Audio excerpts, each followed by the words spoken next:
tal? Esta es la 34ª emisión de Dios en la Actualidad y estamos continuando el tema poder y gobierno.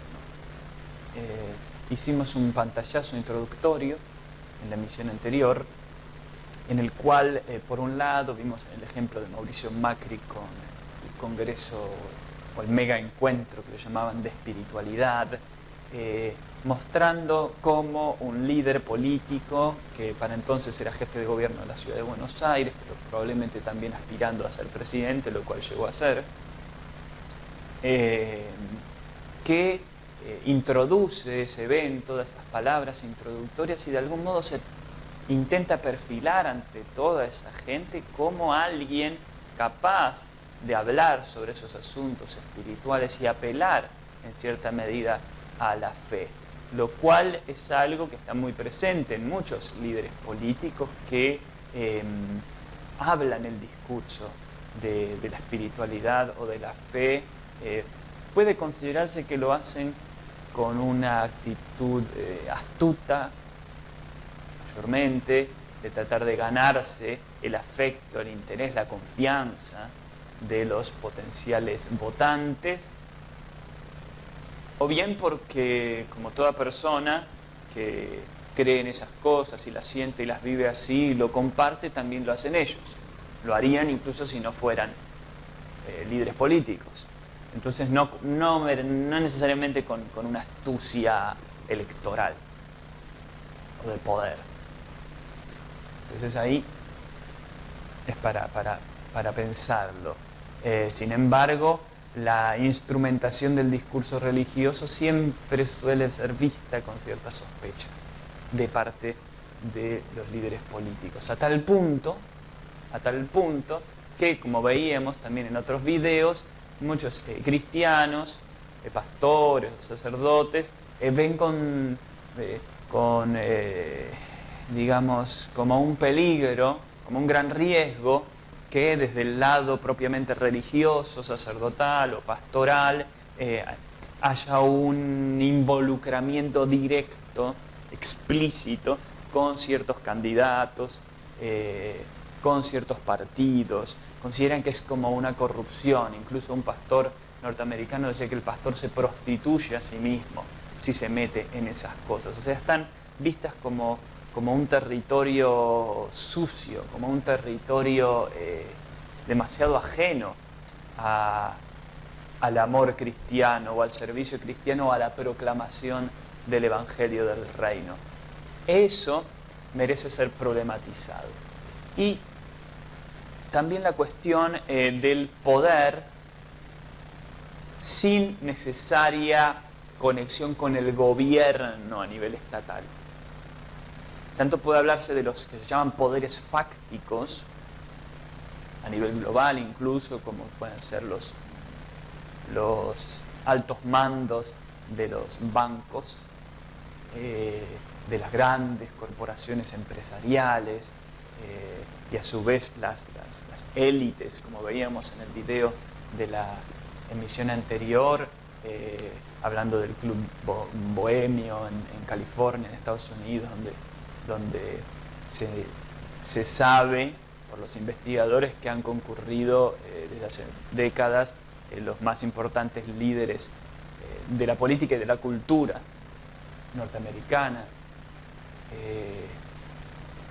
Todo eso, o el Club Bilderberg, todo eso genera agenda, genera políticas, y por lo cual se ve que quienes manejan esos recursos, quienes lideran esas élites, esas sectas incluso, tienen un peso, como se ha sabido desde hace siglos, el peso que pudiera tener el Papa o el patriarca de la Iglesia Ortodoxa frente a los zares y demás.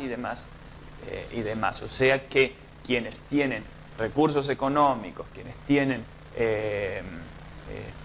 fuerza de convocatoria hoy día, lo que llaman influencers, o las iglesias que tienen mucha cantidad de gente siguiéndolas y gente muy fiel, se convierten evidentemente en poderes que influyen en muchas áreas de las decisiones políticas, de la cultura, del pensamiento. porque influenciar el pensamiento, influenciar la opinión, es también afectar políticamente, eso se sabe. En fin, vamos a tratar, sin embargo, entre las distintas cosas que se pudieran hablar, yo voy a enfocarme en analizar cuestiones, si se quiere, más teológicas. Tratando de comprender, de acercarnos a comprender el Evangelio propiamente, o sea, la enseñanza de Jesucristo. La enseñanza primaria, aunque sea de los evangelios canónicos, del Nuevo Testamento, más allá de lo que pudiera considerarse apócrifos o gnósticos, como veíamos en otras emisiones. Sin embargo, comenzaremos con el fragmento de una película llamada Kingdom of Heaven, o el reino del cielo, de los cielos, que trata sobre las cruzadas y los conflictos entre los soldados o los grupos católicos con los musulmanes en la Tierra Santa y demás. Dice, ante la pregunta, sí, es su respuesta definitiva. Y ahí el peso de la creencia. No hay necesidad de argumentar ante eso, de este caballero, de este soldado. Solo decir sí, solo manifestar una convicción. Y se transmite una convicción a los demás. Una moral relacionada con la fe, porque les dice que sean rectos, que hablen con la verdad, que sean valientes, que no le teman a la muerte, para que Dios los ame.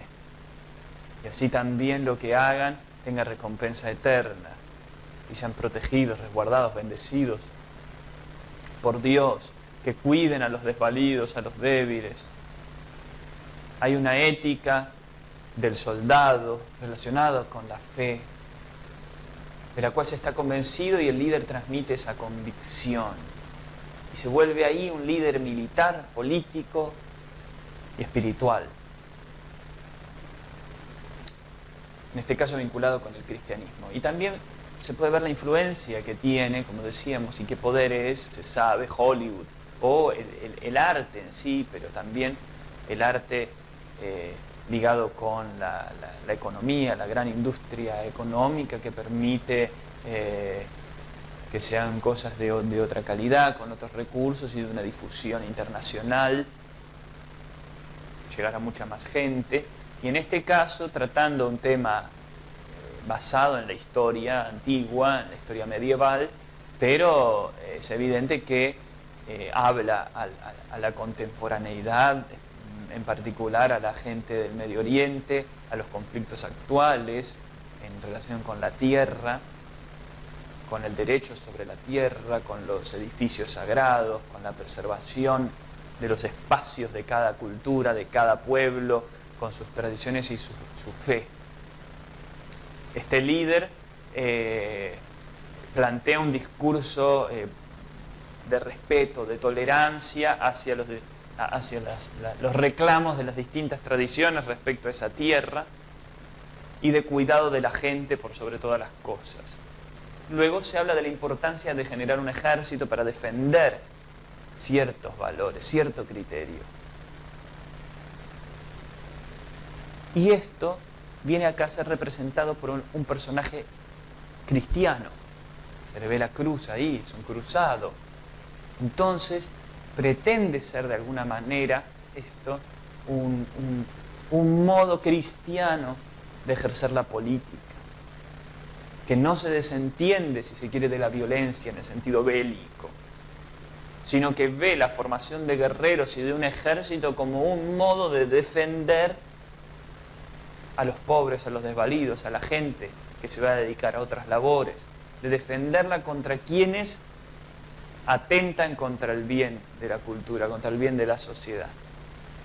Es la defensa de una convicción, de una visión. Esto ya lo analizábamos cuando hablábamos sobre las religiones y la paz, cuando veíamos a ese sheikh musulmán de Arabia Saudita defendiendo el modo en el que el Estado Islámico concibe la relación entre religión y leyes, religión y Estado, la idea de la tolerancia religiosa, cómo se diferencia entre Arabia Saudita y los países occidentales, en fin. Vamos a continuar ahora observando algo que no es de ficción, sino es un reporte que hace Telesur sobre el año 2012, el presidente de Uganda, en África, cristiano él, hace públicamente una gran plegaria de carácter casi bíblico, sorprendente, en el cual él busca ser la voz de toda la nación delante de Dios, como un gran sacerdote, para tratar de abrir el camino de esa nación en el amor divino, en la luz divina. Así como en la película le decía, para que Dios los ame, les decía este líder a ellos. Podríamos pensar esto mismo. Vamos a ver el video.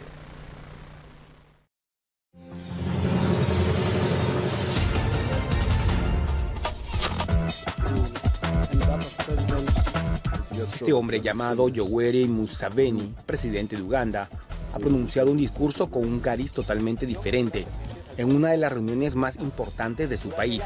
Fue durante la conmemoración de los 50 años de aniversario de independencia de Uganda. Aunque la celebración se realizó el pasado mes de octubre, solo ahora ha salido a la luz esta información tanto en los medios de comunicación como en las redes sociales. Durante su discurso, Museveni clamó a Dios pidiendo perdón por los pecados del país y puso a Uganda en las manos de Jesucristo. Durante la oración aseveró cerrar la maldición que viene del pasado, añadiendo que confesamos los pecados que han sido obstáculos para la armonía nacional y retraso en los necesarios procesos políticos, sociales y económicos. Confesamos además los pecados de la idolatría y brujería que abundan en nuestro país, aseguró el mandatario. También incluyó el mandatario otros pecados de Uganda, como el orgullo, el tribalismo, el sectarismo, la pereza, la indiferencia de corrupción, la inmoralidad sexual y otros. Queremos dedicarte a esta nación para que seas nuestro Dios y nos guíes. Queremos que se conozca a Uganda como una nación que teme a Dios y cuyos cimientos están firmemente arraigados en la justicia para que se cumpla lo que dice la Biblia en el Salmo 33. En su versículo 12, bienaventurada la nación cuyo Dios es el Señor, el pueblo que Él escogió como su heredad. Cabe resaltar que durante el mandato del gobierno ha bajado el índice de VIH-Sida a través de un método y campaña complementaria, descendiendo en más del 10% de la población. De esta forma se sigue la meta número 1 del gobierno ugandés, siendo este el único país de África que ha bajado este índice.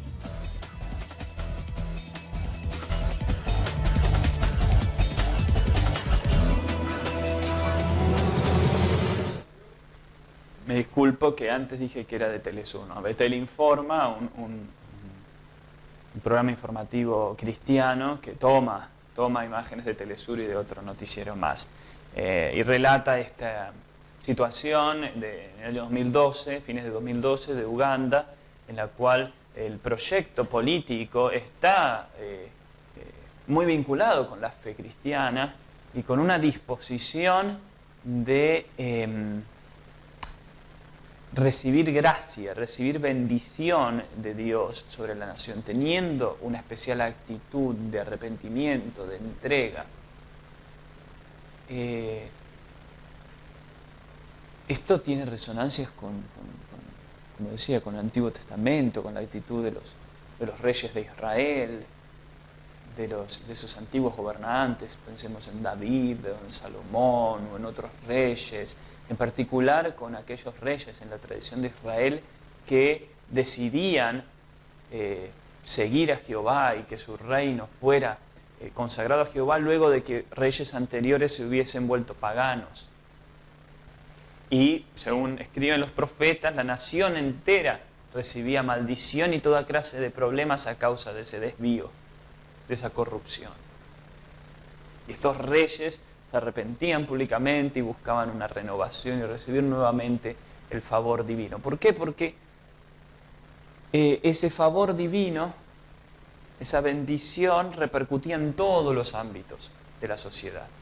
Repercutía en que haya paz en relación con los enemigos, paz entre la gente, repercutía en que las cosechas y demás todo floreciera mejor, en que hubiera esa salud, alegría y otras cosas buenas. Por lo contrario, esas maldiciones repercutían perjudicando todo lo demás. Esto no solamente en los judíos, sino en las tradiciones religiosas de distintos pueblos.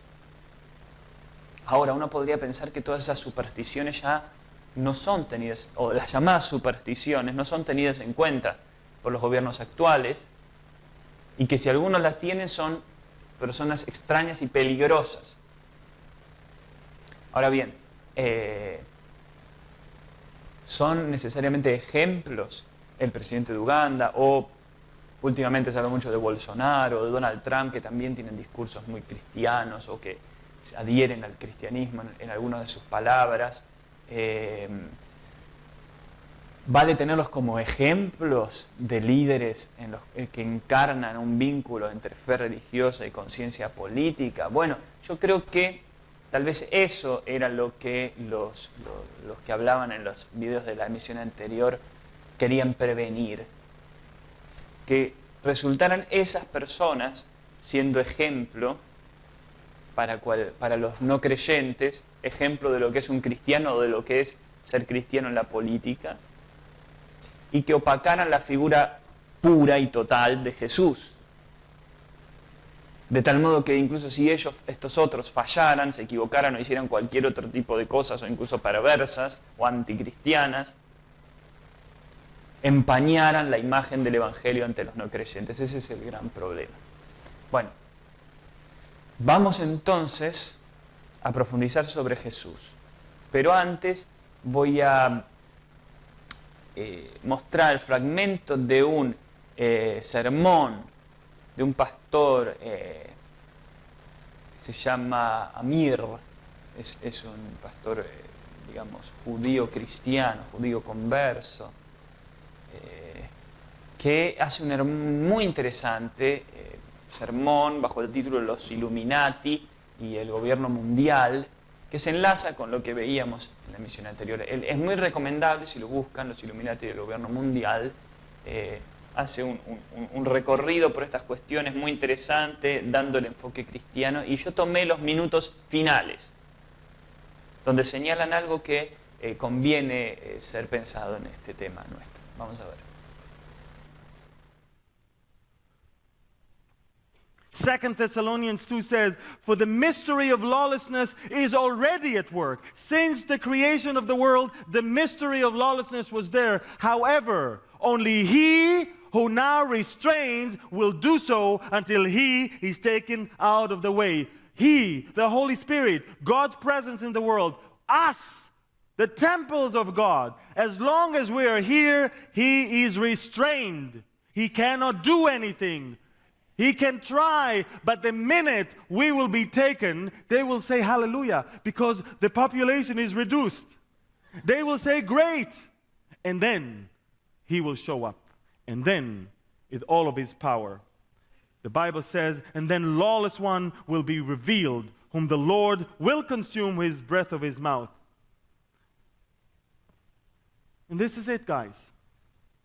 I want you to know that we live in an evil world. A world that wants to control the economy, the media, the education. A world that is interested in reducing the number of people on this planet. How? By giving them bad food, bad health services, jobs that they will never be able to make enough money to be able to pay for good health services. They want you to be poor. They want you not to make it. They want you to fight each other. They want you to hate the truth. They want you to stay down. They want you to be blind because they want to rule and control. And the best way to do that is controlling your mind. And once they control your mind, once you let them do that, it's over. And I want to finish with the verse that John wrote, that Jesus said in John 16.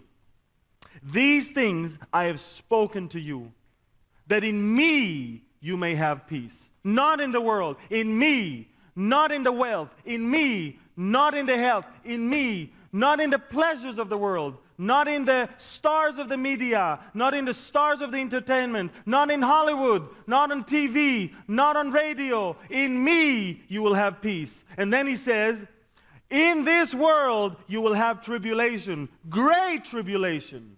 But be of good cheer. I have overcome the world."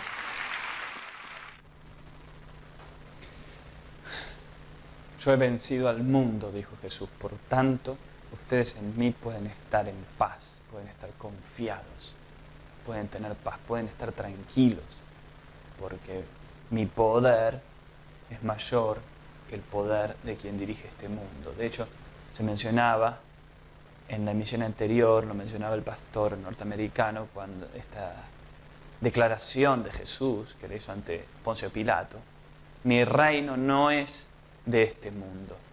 Siendo así, parecería ser que hay una división, hay una confrontación entre un reino que es de este mundo y un reino que no es de este mundo. Entre el mundo y aquel reino. Y se señala al principio de este video algo que está en las profecías bíblicas, en particular del Nuevo Testamento, sobre una figura llamada el Anticristo, que está en vísperas de erigirse como gran gobernante en el mundo, manifestarse, ese que está ahí presente pero oculto, que moviliza los hilos de la corrupción y de la maldad. De hecho, ya Jesús decía que el mundo entero está bajo el maligno, o sea que este maligno, este enemigo de Dios y de Cristo, ya tiene el dominio sobre el mundo, ya tiene el mundo entero bajo sus manos, bajo sus garras, pero permanece oculto. Y la profecía es que en un momento se va a manifestar. Sin embargo, dice que algo lo detiene. El pastor dice que eso es el Espíritu Santo, la presencia de Dios, y por tanto los creyentes, aquellos que son el templo del Espíritu de Dios en esta tierra. Y habla de cosas que están anteriores en el video cuando se refiere a la reducción de la población, y además por eso recomiendo ver el video para entender un poco también de qué está hablando. No es azaroso lo que dice, pero quiere dar a entender de todo un aparato internacional que influye en la economía, que influye en la cultura, en la educación, habla de las mentes y demás, para mantener a las personas sometidas a este mal. Sometidas a este mal. Sin embargo, aparece este otro personaje, el Cristo, Jesús, que desde su lugar, ya en el momento antes de partir de su cruz, ya en ese lugar que podríamos considerar muy modesto a nivel político, les decía a las personas: yo he vencido al mundo, pueden confiar en mí. Y este poder y este gobierno, de hablarse de rey que un reino que no es de este mundo, esta lógica de un gobierno y de un poder y de una influencia que vence al mundo desde ese lugar, es un misterio que apela a la fe, evidentemente. Y vamos a tratar de profundizar o de comprender un poquito más de esto. Ya hemos hecho emisión sobre Jesús, pero ahora vamos a tratar de entender más sobre su enseñanza relativa a ese reino. Vamos a ver un primer fragmento, todo de películas sobre los evangelios. Vamos a ver el primero. Entonces la madre de los hijos de Zebedeo se le acercó con sus hijos y postrándose le pidió un favor. ¿Qué es lo que quieres? Le dijo. Dícele ella. Manda que estos dos hijos míos se sienten, uno a tu derecha y otro a tu izquierda, en tu reino. No sabéis qué estás pidiendo. Replicó Jesús.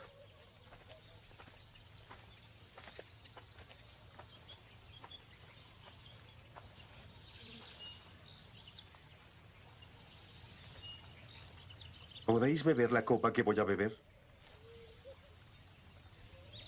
Podemos. Dícenle.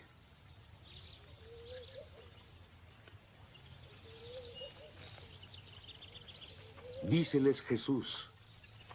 Mi copa sí la beberéis, pero sentarte a mi derecha o izquierda no es cosa mía el darlo. Estos lugares serán para quien estuviere preparado por mi Padre.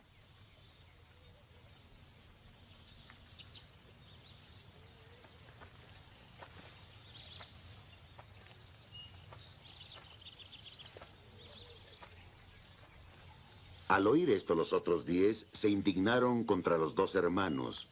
Mas Jesús los llamó y les dijo: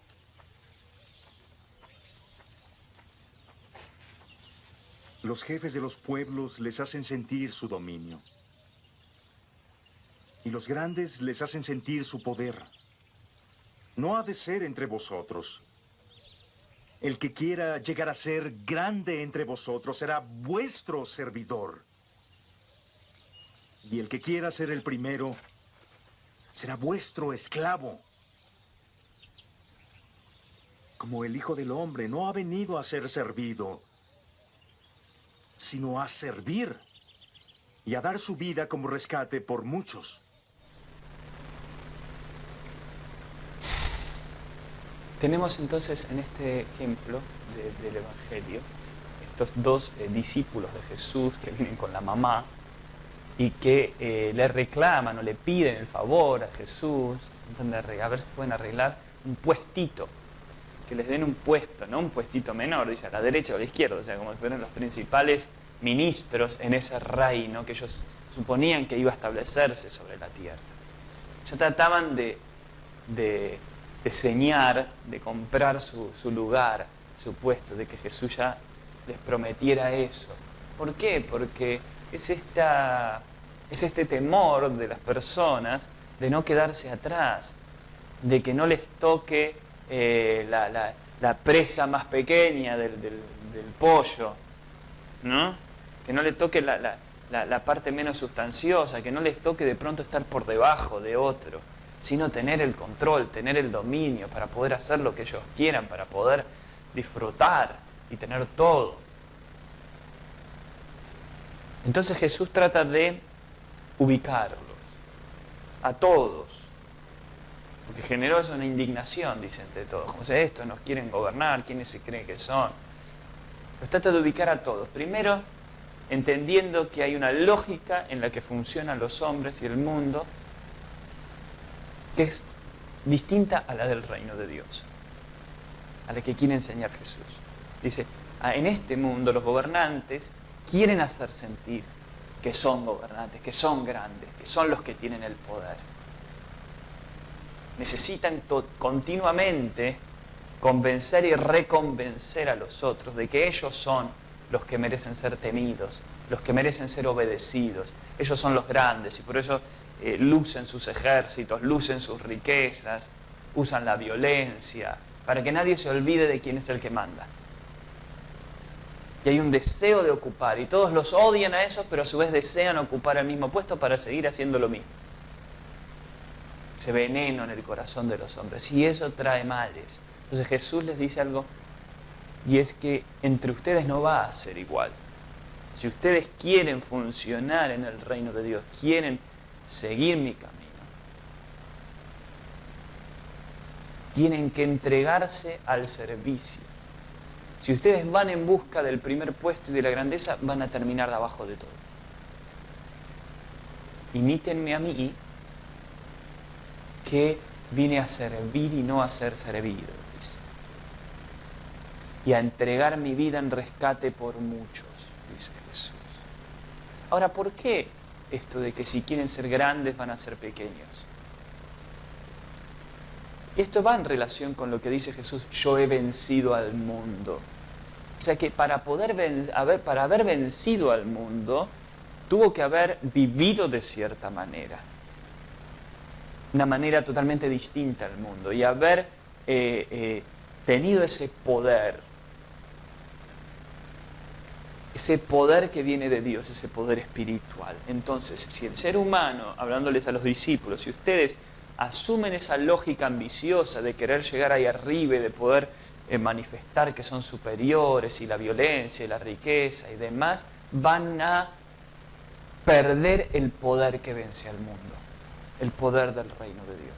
Entonces van a ser esclavos, porque aún el César es esclavo de este maligno, de este mal.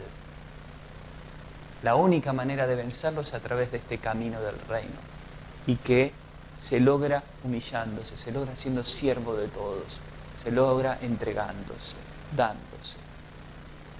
Vamos a continuar con el siguiente fragmento. Sois como sepulcros blanqueados. que de fuera os mostráis hermosos, mas por dentro estáis llenos de huesos de muerto y de toda suciedad. ¿Veis estas piedras? ¿Las veis acaso?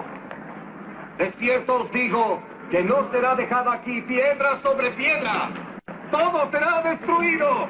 Vuestra es la casa de la desolación, el hogar de los lagartos y de las arañas. Serpientes, generación de víboras, ¿cómo evitaréis el juicio del infierno?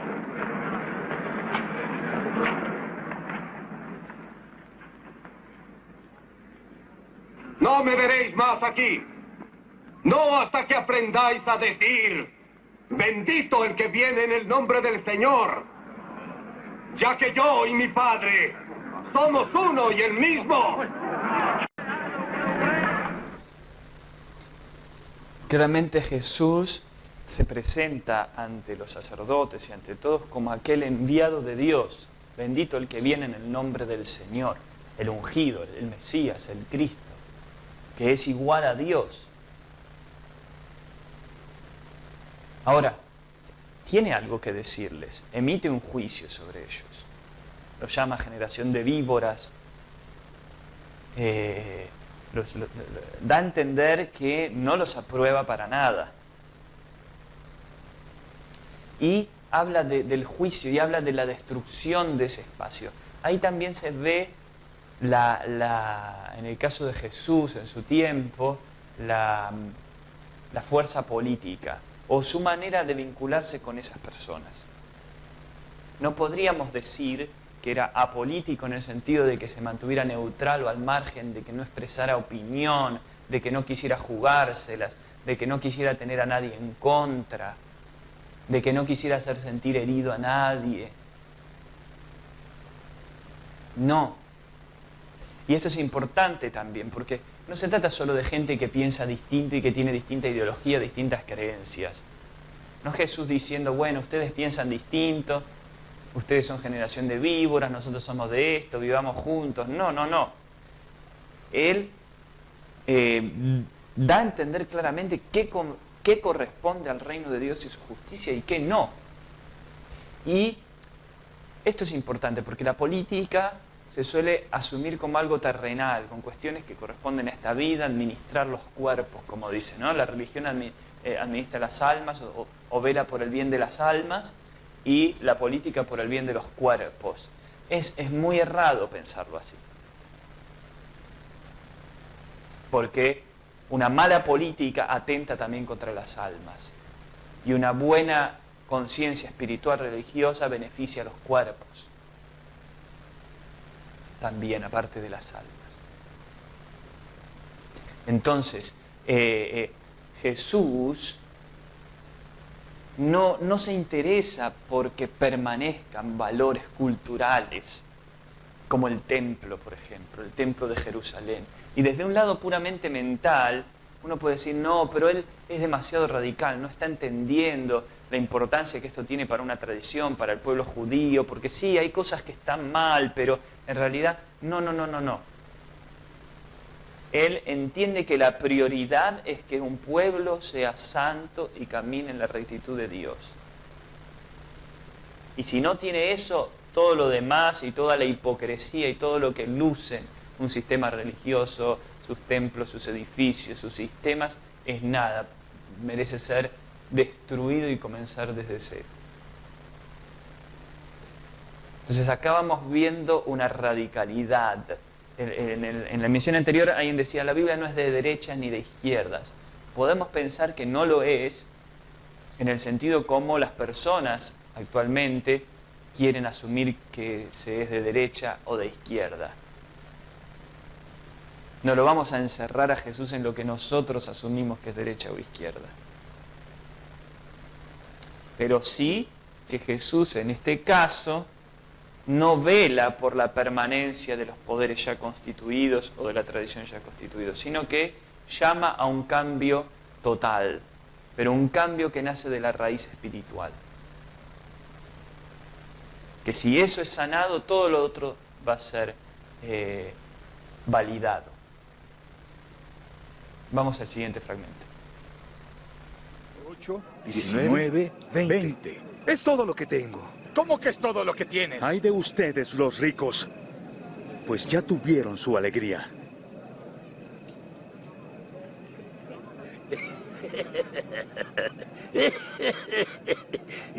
Debe estar loco. No quiere ser rico. Ay de ustedes los que ahora ríen, pues van a llorar de tristeza. Ay de ustedes cuando todos los alaben, pues sus antepasados hacían lo mismo con los falsos profetas. A ustedes que me escuchan les digo, amen a sus enemigos. Hagan bien a quienes los odian. Bendigan a quienes los maldicen. Y oren por quienes los insultan.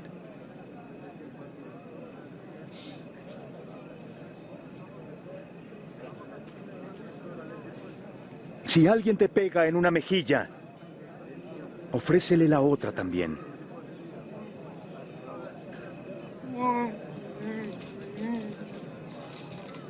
Y si alguien te quita la capa, déjale que se lleve también tu camisa. A cualquiera que te pida algo, dáselo. Y al que te quite lo que es tuyo, no pidas que te lo devuelva. Hagan con los demás lo que quieren que los demás hagan con ustedes. 18, 19, 20.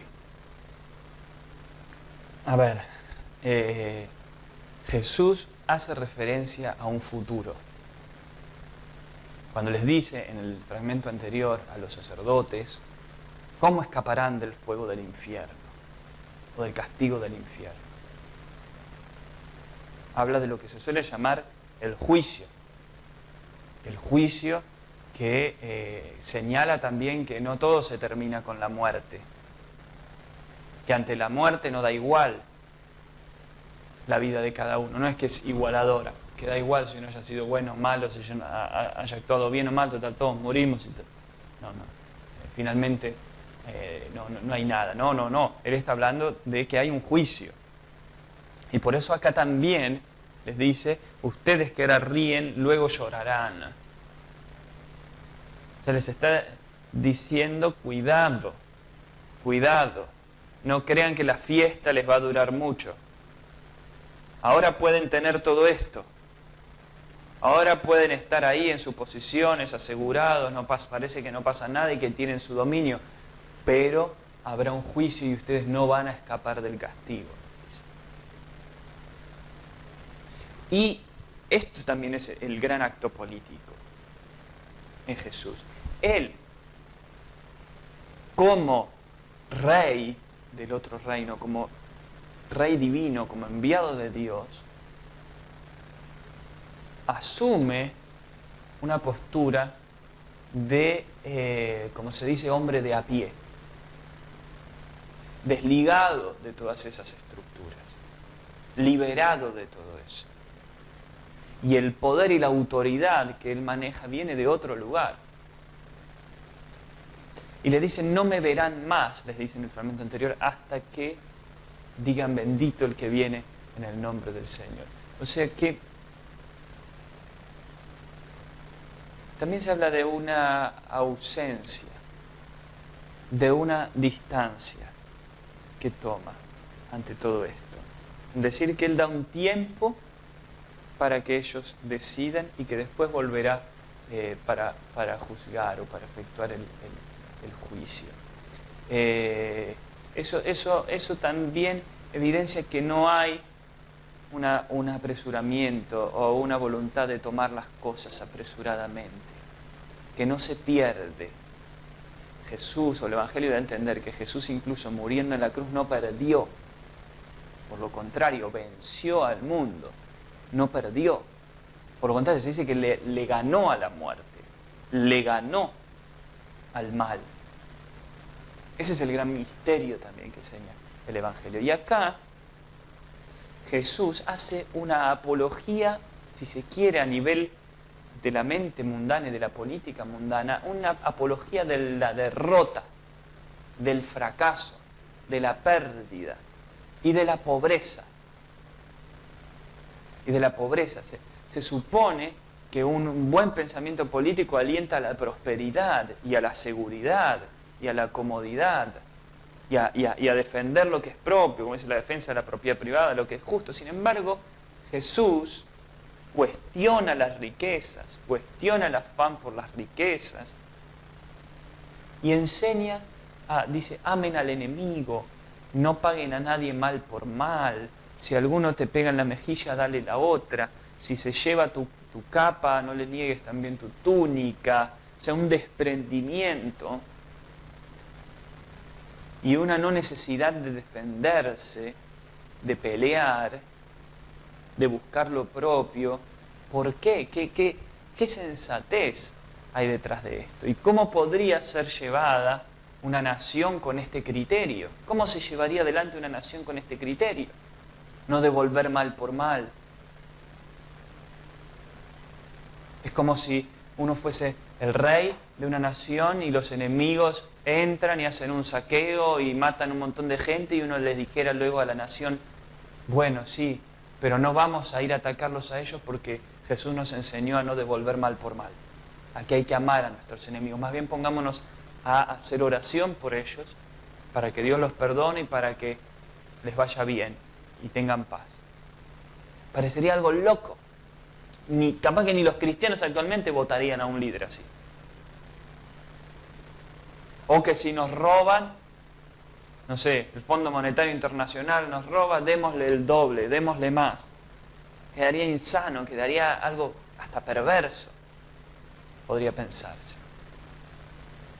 Entonces también yo sugiero esto respecto a la prédica de Jesús. Si el cristiano puede involucrarse o no en la política, para mí, antes que responder a cuestiones tan específicas sobre lo que haga o no haga cada uno en particular en ciertos ámbitos, es tratar de comprender a fondo esta enseñanza de Jesús. Una manera de vida que evidentemente está buscando un poder y una victoria sobre el mundo y no ganar cosas acá, sino tener parte delante de Dios en lo que vendrá. Ser de los que rían el día de mañana y no de los que lloren el día de mañana. Ser de los que sí escapen del castigo del infierno.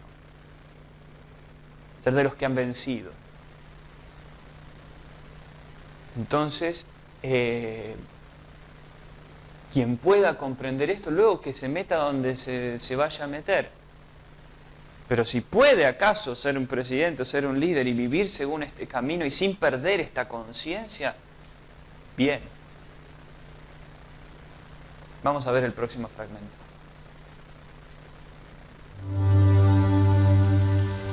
El reino de los cielos es semejante a un tesoro escondido en un campo,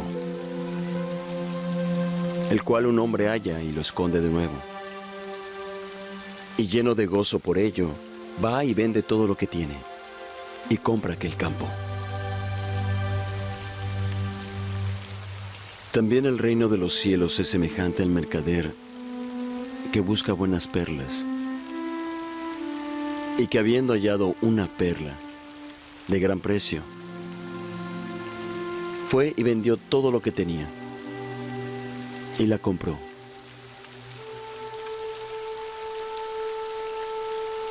Y el reino de los cielos es semejante a una red que echada al mar recoge toda clase de peces, la cual una vez llena la sacan a la orilla, y sentados recogen lo bueno en cestas y lo malo echan fuera. Así será el fin del mundo. Saldrán los ángeles y apartarán a los malos de entre los justos y los echarán al horno de fuego. Allí será el llanto y el crujir de dientes.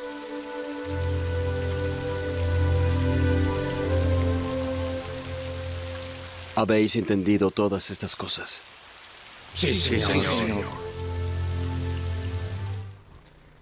Me parece importante no descuidar el aspecto económico de lo que está diciendo Jesús. está dando dos parábolas al principio. Son 3 parábolas que ha dado, 3 metáforas, 3 imágenes, comparaciones, ¿no? El reino de los cielos es como, y se habla de esta tierra y de vender. Se habla de vende todo lo que tiene. Las 2 primeras dice, vende todo lo que tiene para poder comprar eso. A un hombre Jesús le dijo, vende todo lo que tienes, dalo a los pobres, y así tendrás tesoro en los cielos. Luego, ven y sígueme. Los discípulos también dice que dejaron todo por seguirlo. Se cuenta que la primera comunidad de creyentes en Jerusalén, la mayoría de ellos, quizás o todos, no sé, vendían sus posesiones y lo entregaban todo a manos de los apóstoles. Y los apóstoles, con los diáconos que ellos elegían, administraban todos esos bienes. Había armado como una especie de comuna de bienes compartidos, administrados por estos apóstoles dirigidos. Ya se había armado un sistema político-económico. Pero, ¿a qué va esto? A que Jesús claramente está invitando a un desafío total, a un sacrificio de todo lo que consideramos necesario, propio, ventajoso para la vida en esta tierra, en pos de aquello, en pos de entrar en este nuevo reino, en pos de tener parte, de tener porción con esto.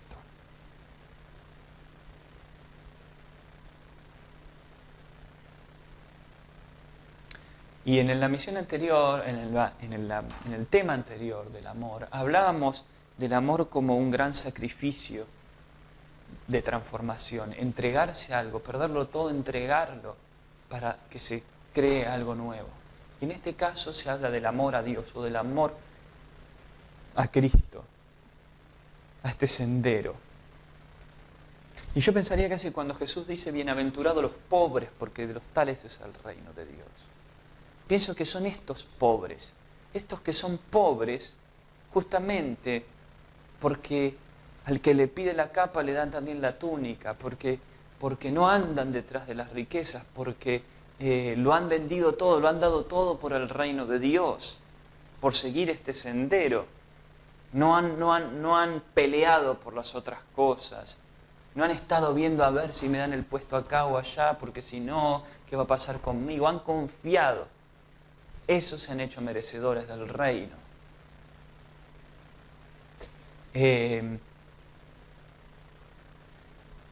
Si se habla de un castigo, como es el horno de fuego, antes de andar debatiendo si se refiere a un infierno real, si es una metáfora de esto, solo para tratar de no asustarnos tanto, o que dice que los ángeles vendrán y separarán, porque la red trajo toda clase de peces. Uno puede ver, hay gente que se hace llamar cristiana, que vive así, o políticos, o esto, lo otro. Sí, seguro que los hay. Y seguramente, yo mismo, no me consideraría un ejemplo del modo perfecto de encarnar el Evangelio. Para eso está Jesús, para que lo vean a Él, digamos. Pero sí creo yo que Jesús ha sido, o el mensaje es generoso. Él decía, el que a mí viene, no lo echo fuera. Invita a todos. Se juntaba con los cobradores de impuestos, con las prostitutas, si un sacerdote quería venir, si un rey quería venir, si esto, a todos les compartía. Y los apóstoles a todos. Todos y quienes sí lean la Biblia, sean cristianos, llámense que todos están. Esta red es generosa. Pero luego vendrán, dice los ángeles, a separar a los que han realizado este camino de justicia y tomarlos a ellos para el reino de Dios y a los otros no. En fin, yo quise apuntar a esto, aunque no parece ser algo muy propio de un politólogo, de un analista político, o en el caso de Argentina, si Cambiemos, si Alberto Fernández, si el peronismo, si acá o allá, qué proyecto político parece que va a generar un progreso en la economía o en la cultura de la nación. Antes que hablar de todo eso, rescatar lo que yo creo y considero en mi convicción que es el camino más esencial y fundamental sobre todo, que es el del Evangelio y es el del reino de Dios. Entonces, si se ignora esto, si no se entrega todo por conocer esto, por buscar esto, ¿de qué vale todo lo demás? Y creo que a eso quizás se refería el pastor del John MacArthur en la misión anterior, como diciendo, si no se vive este evangelio, si no se entiende, si no se busca, si no se lo piensa, si no se pone esto como el eje, ¿de qué vale todo lo demás? En lo que se afane, en lo que se busque. Ahora bien, si todo lo otro empieza a ser una manifestación de esto, bienvenido sea. Bienvenido sea. En el ámbito en el que a cada cual le toque. Por eso también me parecía importante hablar de estas cosas antes de que andar en críticas y del Fondo Monetario Internacional o de los Rothschild, los Rockefeller o de los Kirchner o de Macri, antes que hablar de todo eso y ponernos a debatir acá y allá, o si la historia fue así, allá, y entrar en debate de a ver quién sabe más, quién leyó más libros de historia, quién leyó mejor los diarios de economía, o sabe si el liberalismo. Antes que todo eso, tratar de comprender esto, aunque para muchos es inútil, es innecesario, es volado o no va a lo real, el que tiene este conocimiento del reino, el que lo ha comprobado, el que lo ha conocido y el que pone su fe en esto, sabe que es lo más real de lo real. Y que quien lo conoce sabe que está dispuesto a sacrificar y a entregar todo lo otro, con tal de ganar esto y de vencer al mundo. Ahora, voy a cerrar o voy a concluir esta emisión, tal vez insatisfactoria para algunos que pudieran esperar opiniones más políticas y más claras y más prometedoras, pero que simplemente quieren evitarse el desafío, a veces irracional o incomprensible o demasiado radical del Evangelio de Jesucristo. Voy a concluir no con la lectura de un poema, sino con una canción, no la voy a cantar yo, vamos a ver el video del cantautor español Marcos Vidal, cristiano él, que antes de empezar la canción también va a hablar algunas cosas, y que así como el poema con el que cerramos la vez pasada, la emisión anterior de Pablo Neruda hablaba de España, él también habla de España. Y me interesa este sentir colectivo de fe por la nación y por ejercer el poder de la fe o del espíritu o de la palabra o de la oración sobre la tierra y sobre la nación, como dice Jesús en el Padre Nuestro: venga tu reino, hágase tu voluntad en la tierra como en el cielo. Ustedes juzguen, vamos a ver esto.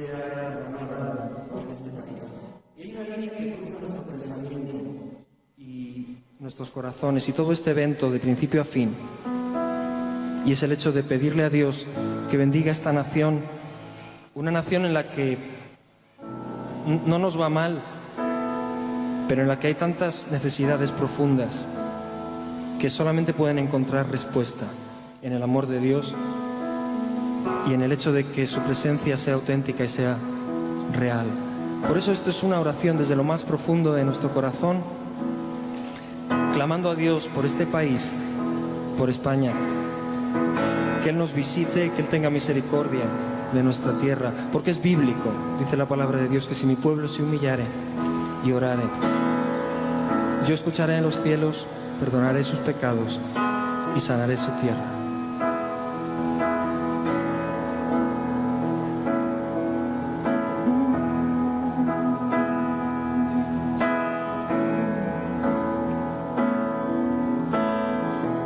Somos pequeñas llamas prendidas porque un día fueron traídas a tu luz eterna que nos dio vida, por unos pocos que no amaron sus vidas más que a ti. Hoy estamos aquí y nuestra antorcha brilla. Hoy estamos aquí.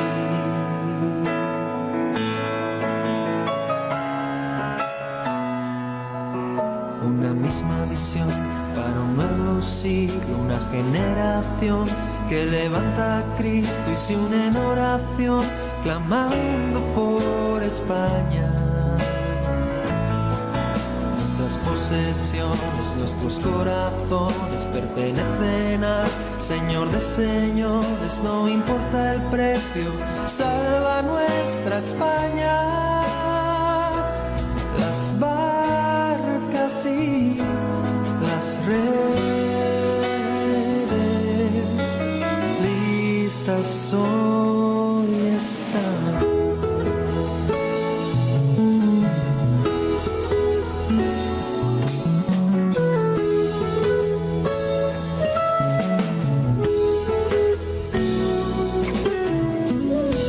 Somos pequeñas llamas prendidas porque un día fueron traídas a tu luz eterna que nos dio vida. Por unos pocos que no amaron sus vidas más que a ti. Hoy estamos aquí y nuestra antorcha brilla. Hoy estamos aquí.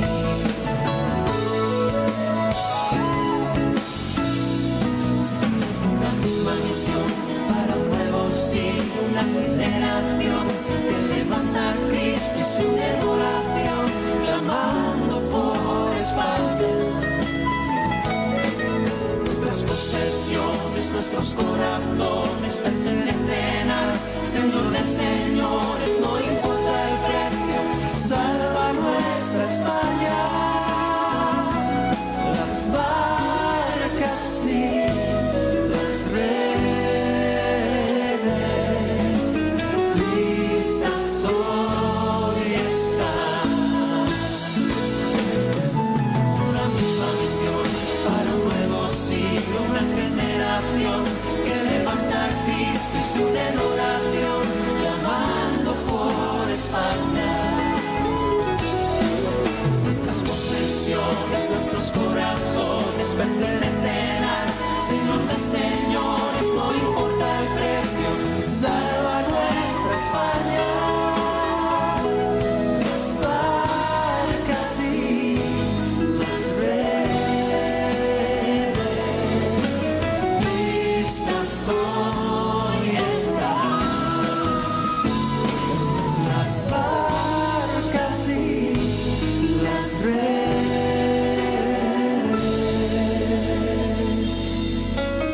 listas hoy están.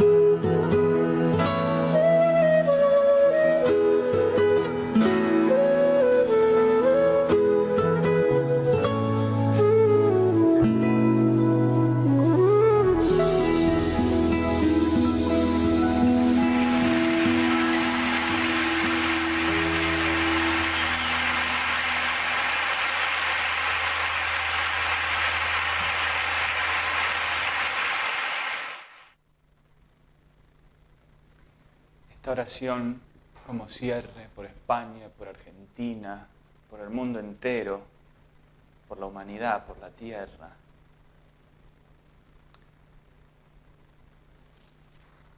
Y sabiendo que el camino de esta pequeñez, de esta entrega, de este servicio, no es un camino de pérdida. Como decía aquel pastor en el segundo video que vimos. En mí, dice el Jesús, tendrán paz.